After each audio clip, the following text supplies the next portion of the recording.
Mais pourquoi les enfants aiment bien mettre leurs mains dans les prises? Pourquoi est-ce qu'ils aiment faire des bêtises? Pourquoi est-ce qu'ils sont attirés vers ce qu'il ne faut pas faire? Le Zohar de la Parashat Vaïtchlach nous dit qu'un enfant, quand il naît, il est accompagné du Yetzer Hara, le mauvais penchant. Il va l'accompagner, il va l'amener vers la Petach Chatat Rovetz, toujours la faute. Arrivé à l'âge de 13 ans, il devient Bar Mitzvah. Et là, on lui donne ce que nous appelons le Yetzer Tov, le bon penchant. Ce bon penchant-là, il va pouvoir combattre ce mauvais penchant. Et lorsqu'il gagnera, il réussira à enrôler avec lui le mauvais penchant. Il nous dit, ce sont les deux anges qui accompagnent l'homme. Deux anges qui vont lui permettre de grandir, d'évoluer, de faire le bien, et de combattre ce qui ne l'est pas et de le transformer en une force. Et ces deux anges-là, qui malach aviet savelach, pourront le garder et l'accompagner partout. Boker Tov les Koulam.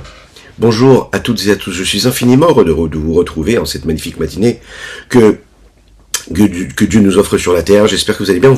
On va démarrer aujourd'hui le 5e siman du Kuntras Acharon du Tanya. Juste après ces quelques notes de Nigun, on partagera donc notre Tanya du jour. N'hésitez pas d'ores et déjà à le partager, à liker et commenter cette publication, afin que nous soyons encore et toujours plus à étudier la Torah Tanista, la Torah Tachasidut, et par cela, Mashiach arrivera.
Donc, nous étudions aujourd'hui notre 5e siman du Kuntras Acharon. Nous étudions pour la Refoua Shelema totale et complète, Be'ezrat Hashem, de notre cher enfant qui s'appelle, et là je vous demande vraiment de prier très fort, comme ça vraiment le miracle a lieu et on est tranquille.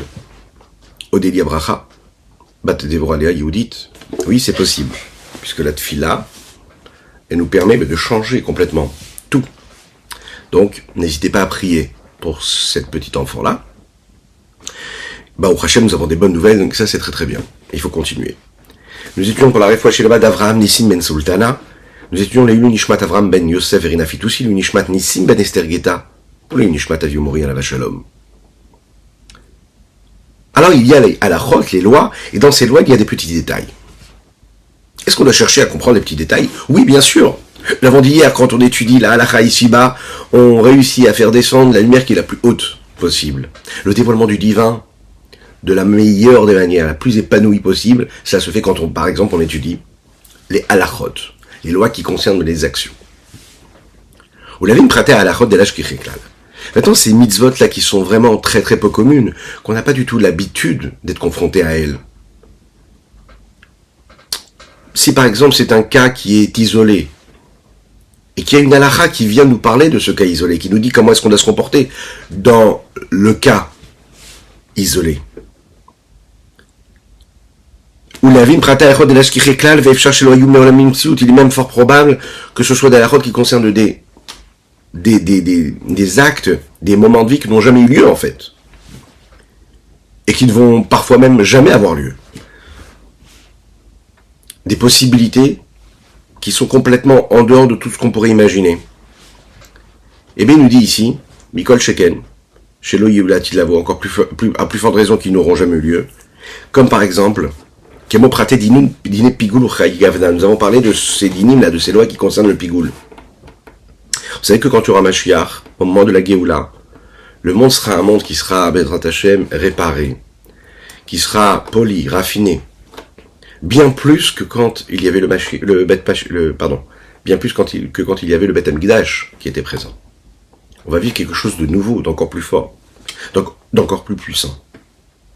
Que ce soit le premier Beth Amikdash comme le deuxième. Et on sait qu'à l'époque, la Torah, elle n'était pas présente autant qu'elle l'est maintenant. Oui. Et qu'à l'époque du Beth Amikdash, il pouvait y avoir parfois des erreurs. Les Hatid Lavo, dans ce futur proche que nous allons vivre dans une réalité, dans une existence qui est totalement réparée, dans laquelle il n'y a plus de manquement. Tout est comme il faut. Et donc, dans notre conduite, notre façon de faire la Torah et les mitzvot, il n'y aura pas d'erreur. On sera que dans de l'évolution. On ne sera pas là pour réparer. Juste pour évoluer, pour ajouter de la lumière, ajouter de la lumière. Prenons le détail qui est relaté ici, dont nous avons parlé déjà, qui est le pigoul. Pigoul, c'est en fait un korban qui est apporté, un sacrifice qui est apporté par une personne au Beth Amikdash. Et au moment où il amène ceci, il pense qu'il emmène ce korban-là pour une raison, ou bien que ce korban-là, ce sacrifice, sera mangé dans un temps qui n'est pas le temps permis. On sait qu'il y a des corbanotes et sacrifices, il y avait bien un temps bien précis, c'est-à-dire qu'on avait le droit de le manger pendant un temps précis, et dès l'instant où le temps dépassait, on n'avait plus le droit de le manger. Maintenant, celui qui apporte le korban, le sacrifice, et qui au moment où il apporte, il s'imagine déjà le manger dans 2 jours. Et dans 2 jours, il n'aura plus le droit de le manger. Alors qu'est-ce qui se passe avec ce korban? Est-ce qu'il est acceptable ou pas? Est-ce qu'il est accepté ou pas? Eh bien non, il est pigoul. Au moment, par exemple, où l'homme est en train de faire la shrita, où il est en train d'apporter la bête sur le misbéach, sur l'autel.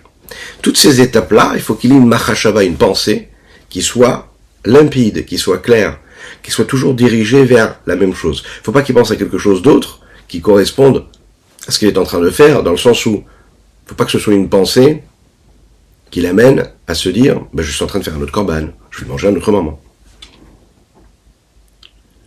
Alors maintenant, tous ces détails-là qui concernent ces lois-là sont très particuliers, sont très compliqués.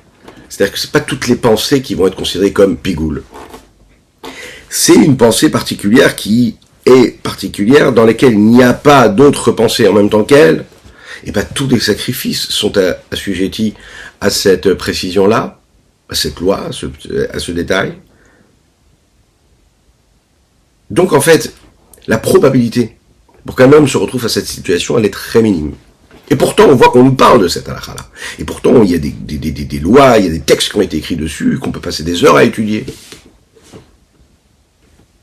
Il faut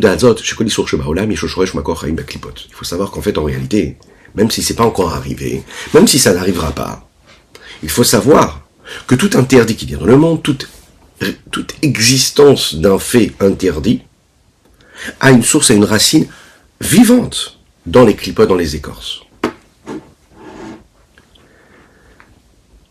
En fait, tout n'est pas simple. Tout vient de Dieu. La seule source, c'est Akadosh Baruch Hu. Et puisque c'est Akadosh Baruch Hu, c'est très compliqué de parler de quelque chose de négatif, de l'écorce du mal, qui serait donc une vitalité, une source de vitalité et d'énergie, qui serait à l'inverse de la volonté de Dieu. Si tout est Dieu, comment est-ce qu'il peut y avoir quelque chose qui soit à l'inverse de sa volonté?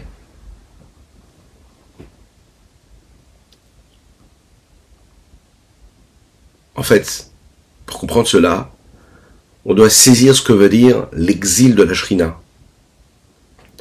La présence de Dieu, l'évidence même de la présence de Dieu ici-bas sur terre, elle est en exil. Et c'est cet exil-là qui peut nous montrer comment l'interdit peut exister. Comment, bien que la volonté d'Akadosh Baruch Hu n'est pas accomplie, qui est à l'inverse de la volonté de Dieu, c'est quand même une réalité qui est possible. Et donc, si cette Shrina-là, elle est en exil, elle peut donc donner de la force à quelque chose qui n'est pas sa volonté. Shibnoken, parce que s'il n'en est pas ainsi, l'acte interdit, le fait interdit, ne pourrait pas exister s'il n'y avait pas l'énergie de Dieu, s'il n'y avait pas la volonté divine, même si cette volonté-là, quand elle est assumée, elle est à l'inverse de sa volonté propre, quand elle est assumée par celui qui est en train de faire, alors que c'est quelque chose d'interdit. Belti Ashpat Eliona, c'est-à-dire que sans qu'il y ait une influence supérieure spirituelle de Dieu, elle ne pourra pas exister. Cette chose interdite.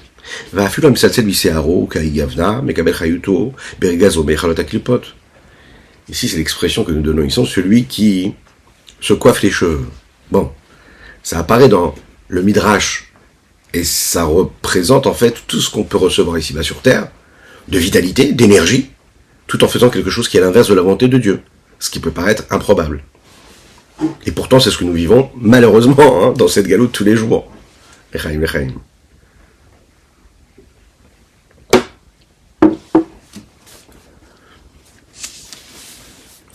Celui qui se coiffe les cheveux, c'est-à-dire c'était quelqu'un qui n'est pas vraiment un rachat. Il se sent bien avec lui-même, et donc il va essayer de s'arranger aux yeux des créatures qui le regardent. Et il va faire tout ce qui est dans son possible pour que la personne qui est en face le regarde avec bienveillance. Donc c'est-à-dire qu'il prend en considération ce qu'il est, sa personnalité. Il peut y avoir du narcissisme, il peut y avoir de l'égocentrisme, quand c'est mal motivé. Et il peut y avoir comme ça, comme de l'orgueil saupoudré un petit peu. Hein. Il peut y avoir un peu d'orgueil de cela. Maintenant, est-ce que c'est interdit radicalement? Est-ce qu'il est en train de faire une navéra? Non.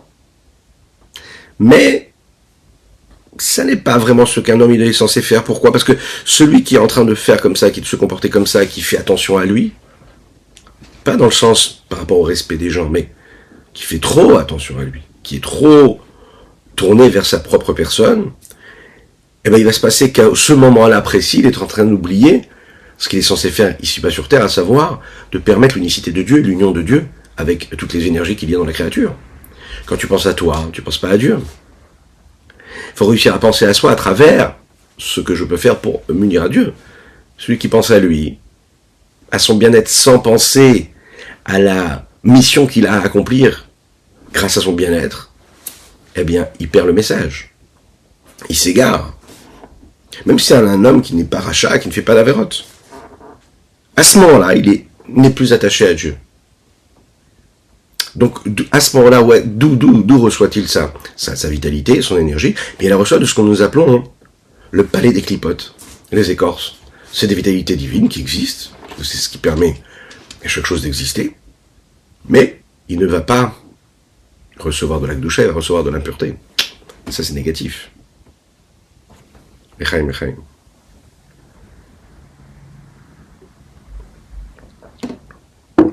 On pourrait se demander pourquoi est-ce que le Rabbi Shlomo Zalman ici parle de ce détail-là particulièrement, et pourquoi est-ce qu'il donne l'exemple du pigoul. Parce que pigoul, c'est pas une avéra franche, concrète, physique, matérielle. Le pigoul, c'est une pensée qu'on a eue. C'est une intention qu'on a eue, c'est une sensation, une émotion. C'est où est-ce qu'elle est ma tête? Où est-ce que je me trouve? Où est-ce que je suis? Est-ce que je suis dans une conscience? Est-ce que je suis dans une pleine conscience de ce que je suis en train de faire, de vivre? Et un juif, quand il se lève le matin, et pendant tout le long de sa journée, il doit être conscient qu'il est en train d'accomplir la volonté de Dieu. Dès l'instant où il s'égare, il pense complètement faire autre chose, c'est-à-dire qu'il est en train de servir autre chose que le lien qu'il a avec Dieu, l'unicité de Dieu ici-bas sur Terre, et bien du coup il a besoin d'une vitalité, sa vitalité, elle change de source.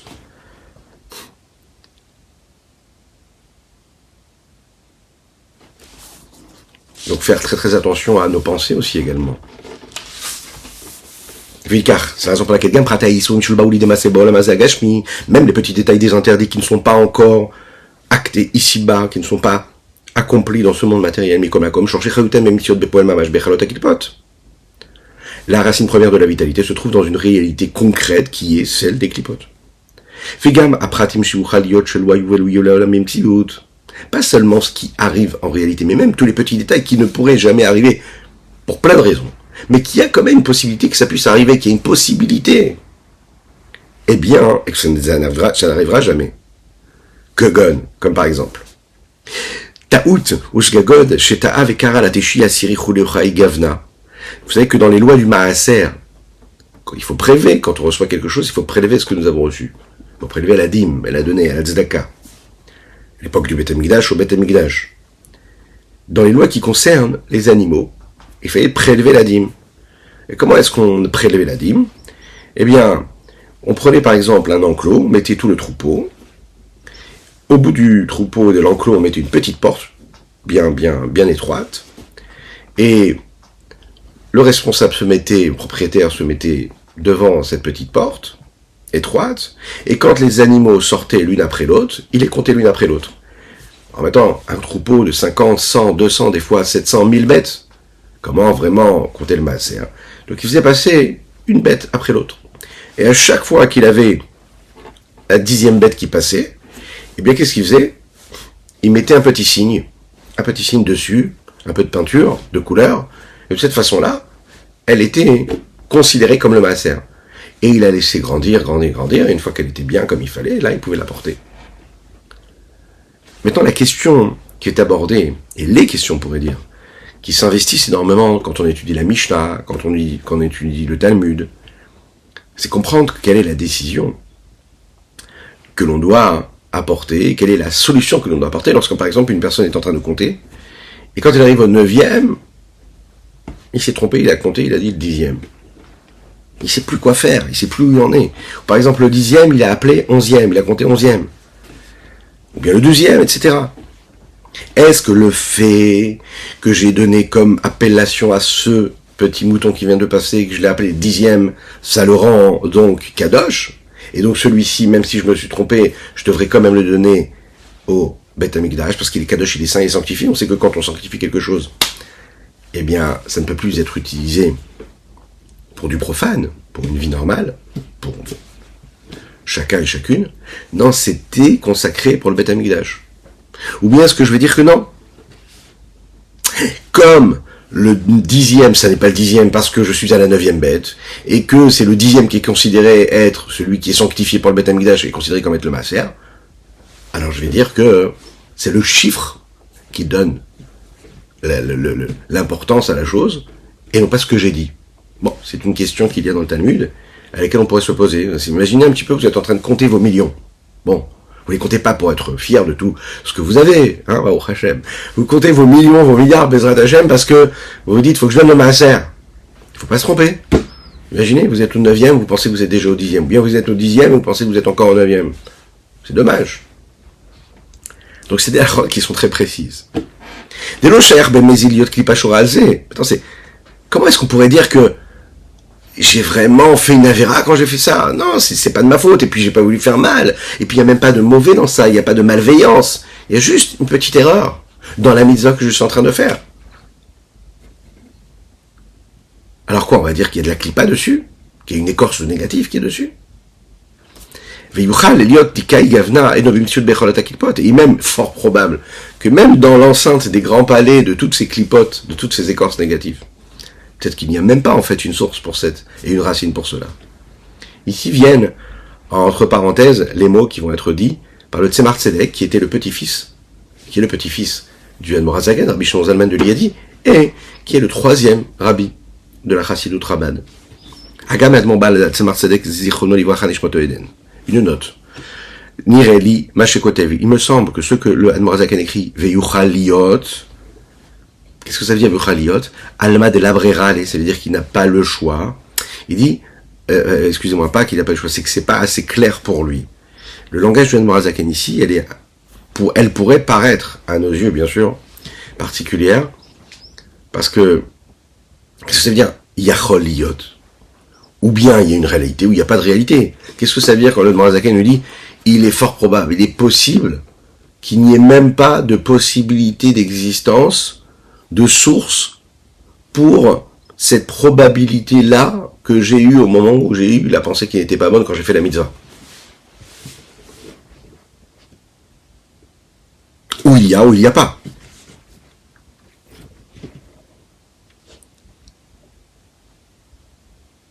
Celui qui n'a pas fait exprès, c'est celui qu'on appelle un shogeg. Celui qui fait exprès, c'est celui qu'on appelle un méside. Ça veut dire qu'il fait les choses de manière intentionnelle. Il voulait faire l'inverse de la volonté de Dieu, que Dieu nous en préserve. Il voulait faire une avéra. Shogeg, c'est celui qui n'est pas conscient qu'il est en train de faire une avéra. Le Shabbat, tu es en train de monter les escaliers pour rentrer chez toi à la maison, et avec ton coude, tu appuies sur le petit bouton de la lumière, l'interrupteur. Bon, tu ne voulais pas faire une avéra, mais concrètement l'acte a été négatif. Mais tu ne voulais pas. Donc tu es passible de rien. Attention, il faut quand même faire attention. Parce que des fois, on ne fait pas attention. Il faut faire attention. Mais c'est arrivé. Alors, il se passe quoi avec ça? Est-ce qu'on va dire que personne qui fait quelque chose béchogeg, sans vouloir, par inadvertance, elle a créé une vitalité qui provient des echalot, qui sont à l'inverse de la gdusha, les forces de la klipa. Alors en fait, ici on va comprendre que le shogeg, il faut se le rappeler, lui, il va prendre son énergie de ce que nous appelons la noga, celle qui est constituée du bien et du mal. Et quand le Morazakan ici dit Yachol Yot, le Tzemar Tzedek nous explique, il nous dit Aïnu Mishum Shashegagot Baot Minoga. Parce que quand on ne fait pas exprès, ça vient de Noga. Imken Yeshlomar, c'est la raison pour laquelle il faudrait dire des Yeshlaim Shoresh Bechalot de Noga. Ce qui s'est passé maintenant, quand il dit Yad Morazakan Yachol Yot, oui, il n'y a pas de cela dans l'enceinte de tout ce qui est négatif, des clipotes, des écorces négatives. Mais par contre, il y a une place dans la noga, qui, elle, a de la place pour ce qui est neutre et qui peut être utilisé pour le bien ou pour le mal. Lechaim, lechaim.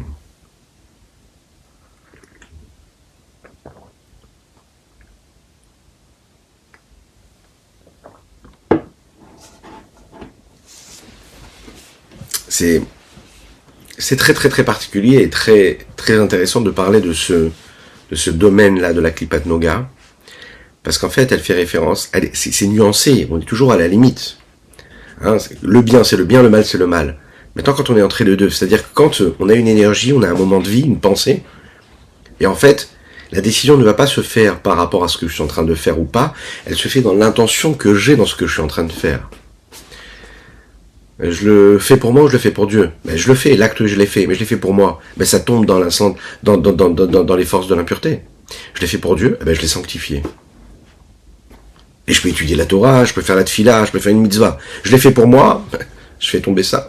Je le fais pour Dieu, je l'élève, je le sanctifie. Et dans ça, il y a beaucoup de nuances aussi. Même si j'ai une pensée, est-ce que cet acte-là, il est comptabilisé comme une mitzvah ou pas? Il y a beaucoup de nuances. Et cette nuance, cette frontière-là, de la noga, elle est très nuancée. C'est la raison pour laquelle le Morazakan, le Tzemar Tzedek nous le dit ici, il est probable, ça peut arriver, Mikol Makom, puisque il faut savoir que, néanmoins, tous ces interdits-là n'existent pas en fait. Donc, s'ils n'existent pas, ils n'ont pas de racines et de sources spirituelles. Donc, comment est-ce que, quand je vais étudier ces lois qui concernent ces probabilités qui n'existent pas, qui n'ont même pas de source et de vitalité dans les sources supérieures spirituelles, comment je vais les faire exister en fait? Comment en étudiant ça, je peux arriver à faire descendre une force de sainteté, une vitalité divine, comme nous l'avons dit hier quand j'étudie la halakha, de toutes les autres halachot, toutes les autres lois, qui me permettent de comprendre comment je dois faire une mitzvah, et que quand je comprends, et que je détaille dans la halakha, dans les décisions rabbiniques, comment est-ce que je dois accomplir une mitzvah, je suis en train de faire descendre la lumière de la sagesse suprême, supérieure de Dieu. Mais là, c'est une probabilité qui n'existe pas. Et si cette probabilité n'existe pas, c'est pas une réalité. Si c'est pas une réalité physique, c'est pas une réalité spirituelle. S'il n'y a pas de réalité spirituelle, il n'y a pas de vitalité. S'il n'y a pas de vitalité, qu'est-ce que je suis en train de transformer ici? Donc quand j'étudie ça, qu'est-ce que je suis en train de faire? À quoi je me connecte? Alcool panim. Il nous dit quand même, il y a dans une forme de réalité d'existence de la sagesse supérieure de Dieu, celle qui parle aussi de ces interdits, de ces choses qui sont faites sans volonté ou par inadvertance. Il faut savoir que dans tous les détails, il nous le dit ici, dans tous les détails qui ont été donnés les Moshe Rabbeinu la Shalom Besinaï, même dans ces petits détails qui te paraissent improbables, si ton cerveau, ton intellect peut aller imaginer, réfléchir et aller dans un sens ou dans un autre, c'est que quelque part, ça a été donné au Mont Sinaï. Et que quand toi, tu es au fin fond du monde, en train d'étudier avec ton petit livre, dans ton Talmud, ou dans ta halakha, comment ce cas il pourrait exister, et tu sais que ça n'existera jamais. Mais dans ta tête, il y a des nuances intellectuelles qui te permettent de comprendre les probabilités que ça pourrait exister et arriver.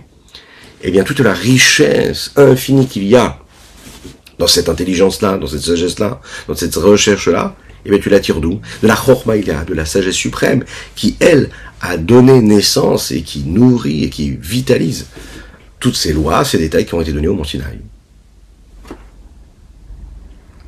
Mamar, Mashikol Tamid Vatikati de Khadesh, comme il est dit que tous les petits détails, tout ce qui a été donné au Mont Sinaï, c'est tout ce que même l'élève, l'enseignant, l'élève, etc., à travers toute l'histoire du peuple juif, qui va lui-même innover ou réussir à imaginer, hein, au fin fond de sa petite yeshiva, ou de son petit salon, ou bien de sa petite boutique dans laquelle il travaille et qu'il étudie. Vechol prate haïbaayot des Rabbi Irmiya. Très souvent, pour ceux qui étudient le Talmud, on a pu constater on voit souvent que Rabbi Irmiya avait l'habitude de poser des questions. Il est reconnu pour cela. Il avait des questions qui créaient comme ça une tension sur la halacha, jusqu'à l'extrême. Il avait l'habitude de trouver des cas improbables, pour essayer de comprendre et de détailler, et de trouver quelle est la décision rabbinique pour tel ou tel cas qui paraît improbable. Même qui ne pourrait même pas avoir lieu physiquement et matériellement. Mais il était habitué à cela, souvent. La question c'est, Uchatatu, Choulé, Perek Dalet de Choulin. Le Talmud là-bas parle des lois qui concernent les premiers-nés. Afin qu'il y ait, comme dans le cas du Maaser tout à l'heure, avec le troupeau et les bêtes que l'on fait passer, afin de décider, de savoir bien comment faire tomber, comment mettre sur le premier-né de la Gdusha de la sainteté, puisqu'on sait qu'il y a une loi qui était que chaque premier-né devait être offert à Kadosh Baruch Hu. Pour l'homme d'ailleurs aussi. Le premier-né, c'est le premier qui va sortir des entrailles de la maman ou de la bête, qui met à bas. La question c'est comment est-ce qu'on définit en fait ce qui est appelé la première naissance. Comment est-ce qu'on définit cela? Alors il y a beaucoup d'halachot qu'on ne va pas détailler ici, mais ce sont des questions halachiques très très sérieuses, très profondes, et qui nous amènent parfois à des cas qui ne sont même pas probables physiquement et matériellement.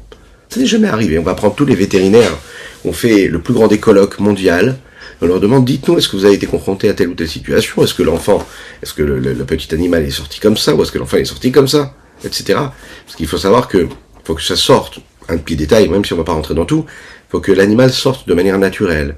Il ne faut pas qu'il soit tiré d'une façon ou d'une autre. Il ne faut pas déchirer quoi que ce soit.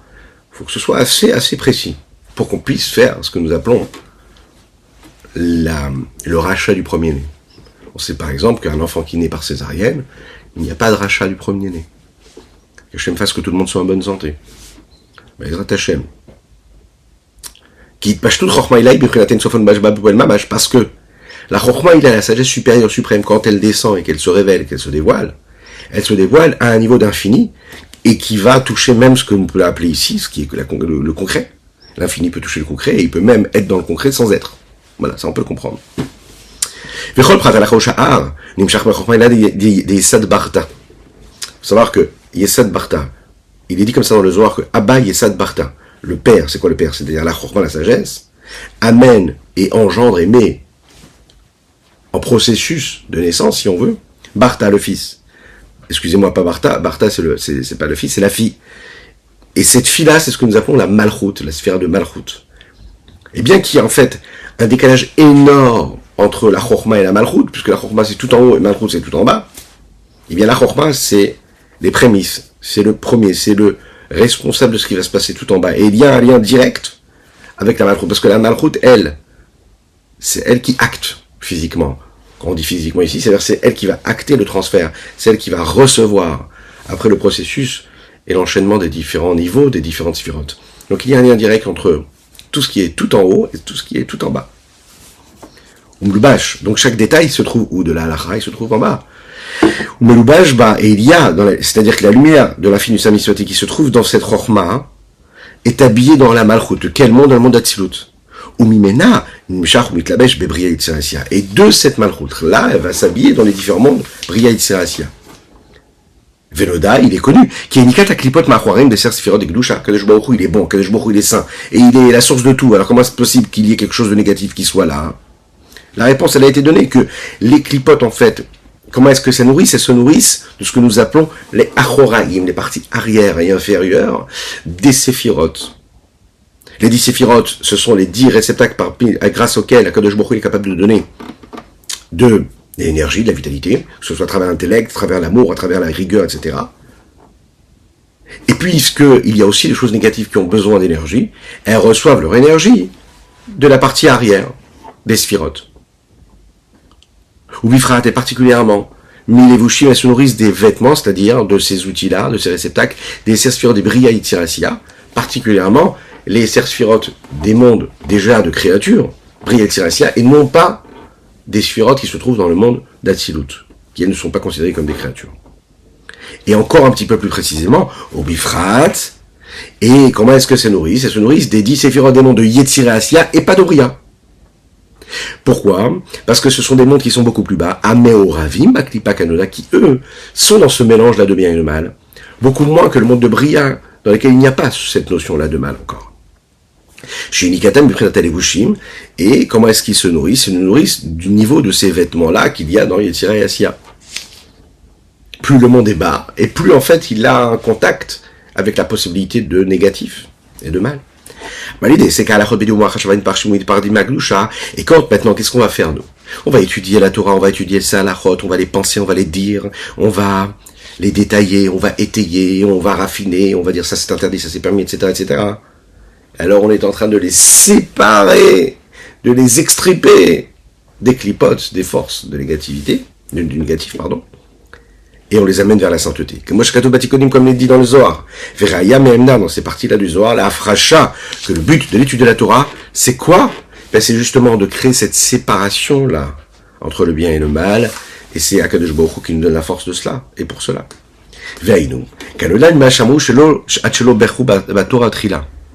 On sait que le prophète Jérémie nous dit dans Yeremia, comment est-ce que la terre a été perdue, comment est-ce que la destruction est arrivée. C'est parce que il dit dans les textes, les Bnei Israël à cette époque-là, le peuple juif, quand ils étudiaient la Torah, ils ne faisaient pas la bracha qui est juste avant l'étude de la Torah. Ils rentraient dans l'étude de la Torah par effraction, quoi. Je peux étudier la Torah comme toute autre sagesse, mais la Torah c'est pas une sagesse intellectuelle. La Torah ça doit être là parce que Dieu me l'a donnée. Et je dois dire Baruch Ata Hashem avant d'étudier la Torah. Tu m'as donné la Torah, noté la Torah, alors j'étudie la Torah. Si je fais pas la bracha avant, ben je peux étudier la plus grande des Torahs, ça reste une sagesse intellectuelle, philosophique. Parce que quand je suis en train de faire la bracha, j'attire cet infini du Saint béni soit-il qui se trouve dans la sagesse supérieure et je lui permets de se révéler puisqu'il est habillé dans cette Torah que j'étudie. Et par cette sagesse-là, je réussis à raffiner, à extraire et à extriper et à faire le tri entre le bien et le mal. Comment est-ce que je réussis à faire descendre cette lumière-là? Grâce à cet alter ego que nous avons. C'est ce modèle-là de l'homme que nous appelons le modèle de l'homme supérieur qui est en haut. Parce que l'homme n'est pas juste un corps, une âme qui s'habille dans ce corps-là ici-bas. Il n'est pas seulement ce qu'il ressent, ce qu'il pense, grâce et au travers et par l'intermédiaire des réceptacles qu'il y a dans son corps ou même qu'il y a dans son esprit. Et de la même manière qu'il s'investit dans l'étude de la Torah, dans ce monde-là, et qu'il est capable d'étudier des sujets qui n'arrivent pas dans ce monde-là, mais qui peuvent être reliés à des niveaux qui sont très très élevés, et bien il est capable de s'attacher à la racine de son moi intérieur qui devient le moi supérieur, l'homme supérieur qui est en haut. Et réussir en fait à faire quoi? À créer un lien avec cette notion de malchut, qui est aussi appelée ce qu'on appelle ici la nekeva, la nukva. De quoi? De Zeranpin. Qu'est-ce que c'est ici? C'est justement la Shrina. C'est le rayonnement de Dieu qui se pose et qui est là. Ou bien par exemple ce qu'on pourrait appeler la lumière qui entre dans chaque réceptacle, qui rentre dans les limites de chaque réceptacle. Mais d'où cette lumière arrive? Elle arrive de Zeranpin, qui est le donneur. Quand nous disons Zeranpin ici, Zeranpin, nous parlons des petites figures, hein, c'est un terme kabbalistique pour parler des traits de caractère du divin, de Dieu, ce qui dépasse l'homme, mais dès l'instant où l'homme entre dans l'histoire, quelque part, eh bien, cette Nukva va recevoir ce qu'elle peut recevoir. Elle ne reçoit pas tout ce que Zeranpin peut être, mais elle reçoit ce qui est dans ses capacités de recevoir.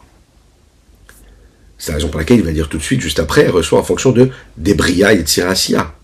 Hein, elle va recevoir en fonction des mondes déjà des créatures, pas des mondes d'Atsilut.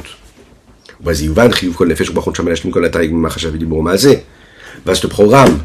C'est la raison pour laquelle on a l'obligation, tout rouar, tout neshama, tout nefesh, c'est-à-dire chaque niveau d'âme, de chacune et chacun d'entre nous, d'étudier les 613 mitzvot. Pourquoi? Parce qu'à travers chaque mitzvah, dans la pensée, la parole et l'action, chez une praté halachot, c'est essentiellement dans l'étude des petits détails de chaque halakha qu'on peut réussir à accomplir toute la Torah, même si on n'est pas amené à l'action concrète.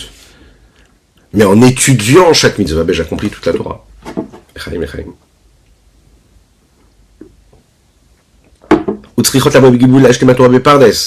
Vous imaginez? Toutes les âmes doivent revenir en réincarnation pour être sûres d'accomplir toutes les mitzvot qui nous ont été données. Comment? Pardes. Que c'est ce qu'est Pardes? C'est les quatre parties qu'il y a dans la Torah. Dans l'étude, il y a la partie qui est mise en allusion. Il y a la partie cachée, la partie ésotérique. Il y a la partie qu'on apprend, qu'on est capable de voir dans le sens simple. Eh bien, ces différents cercles qu'il y a dans l'étude de la Torah, on doit les assumer.